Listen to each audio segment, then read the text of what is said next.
अस्सलामुअलैकुम, welcome to back my channel Kahan Singh village blog. उम्मीद करता हूँ आप खैरियत से होंगे और मेरी दुआ है आप जहाँ रहें खुश रहें और आबाद रहें।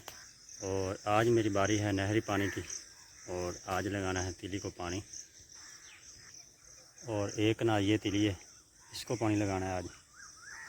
और इसके अलावा ये 2 कनाल तकरीबन 2-3 कनाल ये बनती है तिली, इसको भी पानी लगाना है। और आगे वो नहर की तरफ चारा काश किया है, उसको भी आज पानी लगाना है। और उसमें स्वांग का बीज जो है चारे का वो भी फेंकना है। और ज्वार को पानी पिछली दफ़ा टूट के ही लग गया था, तो इस दफ़ा ज्वार को पानी नहीं लगाना। और इस तरह को पानी लगाना है यहाँ से, ये पानी छोड़ना इधर से। और ये माली लोग जामुन को स्प्रे कर दें, चितरी का और कीड़ी का।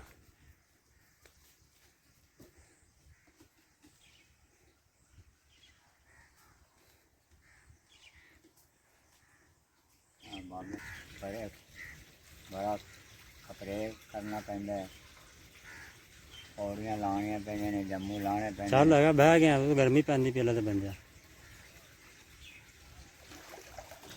स्प्रे कर ले, फिर मंजी रट्ठे पे पै जाएं फिर भावें।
जितना मर्जी अच्छा काले, बूथा तेरा काला ही रहना है।